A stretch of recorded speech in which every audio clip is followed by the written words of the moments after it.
Hoy vamos a contar la historia de un colapso, pero no uno cualquiera. Es la crónica de cómo un reino entero, España, se desmoronó por completo en apenas 6 años. Un periodo, de verdad, de una intensidad brutal que lo cambió absolutamente todo. Y es que la pregunta es sencilla, pero ojo, es demoledora. ¿Cómo es posible que un país se caiga a pedazos en tan solo 6 años? Es que es poquísimo tiempo. Esto que vemos aquí es el resumen perfecto del viaje que vamos a hacer. La crónica casi de un colapso que se vería venir. Bueno, y todo esto empieza, y esto es lo más curioso, con España, manteniéndose neutral, al margen de un conflicto que estaba arrasando Europa. Vamos a ver cómo la Primera Guerra Mundial, aunque no participáramos, se convirtió en una auténtica olla a presión para el país. Claro, ser neutral en la Gran Guerra tuvo como dos caras, ¿no? Por un lado fue un boom, un negocio redondo para algunos, la industria textil catalana, la siderurgia vasca, se forraron vendiendo a los países que estaban en guerra. ¿Pero qué pasó con el resto? Pues para la mayoría de la gente fue un auténtico desastre. La inflación por las nubes, los precios de la comida, de todo, imposibles. El poder de compra de los trabajadores pues se hundió. O sea, para que nos hagamos una idea, unos pocos se hicieron de oro, mientras la gran mayoría las pasaba canutas para llegar a fin de mes.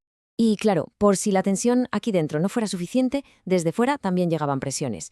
La guerra, como ya hemos visto, abrió una brecha social enorme, pero es que además, de repente, ¡boom!, la Revolución Rusa de 1917. Para los movimientos obreros de aquí fue como, ¡ostras, es posible! Vieron que otro sistema podía existir. Y mientras todo esto pasaba, nuestro sistema político, el de la Restauración, el famoso turnismo, pues estaba ya agotadísimo. No daba más de sí. Era incapaz de solucionar los problemas reales del país.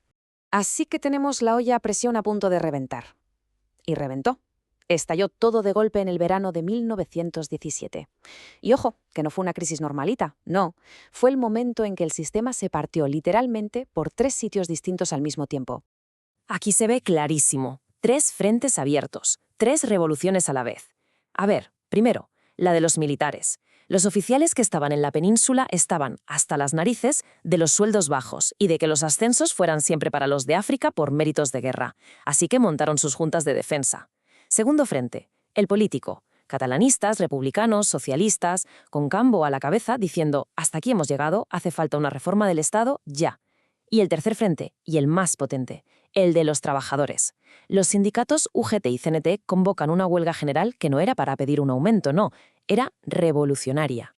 Claro, la pregunta del millón es, con 3 frentes abiertos contra el sistema, ¿por qué no triunfó ninguna revolución? Pues la clave está aquí, y es fundamental para entenderlo todo, porque nunca, jamás se pusieron de acuerdo. Cada uno iba a lo suyo. Los militares querían más pasta y ascensos justos. Los políticos, pues una reforma del sistema, pero sin pasarse, una cosa burguesa. Y los obreros querían cambiarlo todo de raíz. ¿Qué pasó? Pues que en el momento de la verdad, cuando la huelga obrera se puso seria, a los políticos burgueses les entró el pánico y se rajaron. Dejaron a los trabajadores completamente solos. Y esa fue la clave de su fracaso. Y el gobierno, con Dato al frente, ¿qué hizo? Pues jugó sus cartas. Y muy bien.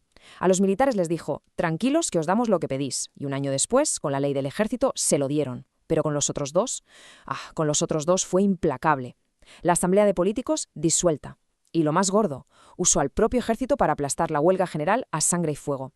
El balance, pues, fue trágico. Casi 80 muertos y 2.000 detenidos. Entre ellos, gente como Largo Caballero, figuras clave del socialismo. O sea, la crisis del 17 se cerró, pero se cerró en falso. Fue como poner una tirita en una herida de bala. El sistema no se arregló, simplemente aguantó el golpe. Lo que vino después fue un periodo de parálisis total y una violencia que dejaba claro que el paciente, el sistema, estaba en las últimas. Es que solo hay que ver esto para entender el caos que se vivía. A nivel político, un desastre. Intentaron gobiernos de concentración, pero todos fracasaban. En el campo, sobre todo en Andalucía, estalló lo que se llamó el trienio bolchevique. Los jornaleros ocupaban las tierras. Y en las ciudades, especialmente en Barcelona, aquello era una guerra. El pistolerismo, anarquistas matando a patronos y la patronal contratando matones para asesinar a líderes sindicales. Una locura. El Estado sencillamente había perdido por completo el control de la calle. Y que nadie piense que esta violencia era solo cosa de la calle. No. Llegó a lo más alto.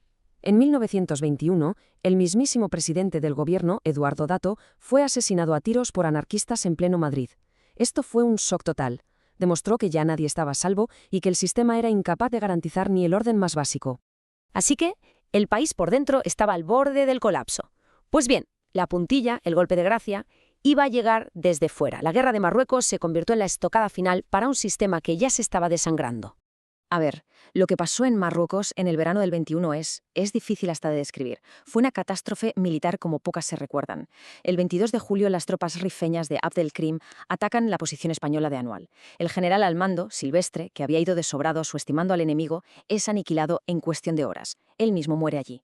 Lo que viene después es el caos absoluto, una desbandada, una retirada a la desesperada que solo pudo ser cubierta por el sacrificio heroico de algunos regimientos como el de Alcántara.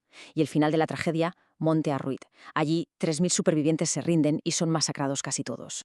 El número final hiela la sangre. Unos 13.000. 13.000 soldados españoles muertos. Este gráfico no necesita muchas explicaciones, ¿verdad? Es que la escala de la derrota fue brutal, completamente desproporcionada. Fue una masacre que, como es lógico, dejó en shock a toda la sociedad española. Claro, una carnicería así no podía quedar en nada. Las consecuencias políticas fueron inmediatas. El desastre de Anual fue, digamos, la cerilla que encendió el polvorín que ya estaba a punto de estallar. Y la pregunta estaba en boca de todos, en cada café, en cada casa. Pero ¿quién ha sido el responsable de esto? La gente estaba indignada y exigía respuestas. Querían que rodaran cabezas y a muy alto nivel. Así que se abrió una investigación oficial, el famoso Informe Picasso, dirigida por el general Picasso. Y lo que encontró era demoledor.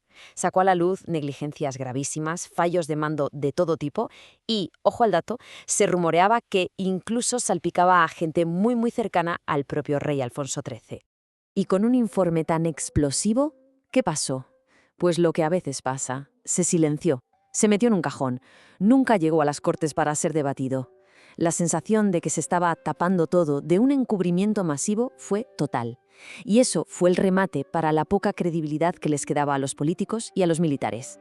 El panorama era desolador, el sistema político paralizado, la calle en llamas y un escándalo militar que olía podrido, el cóctel perfecto.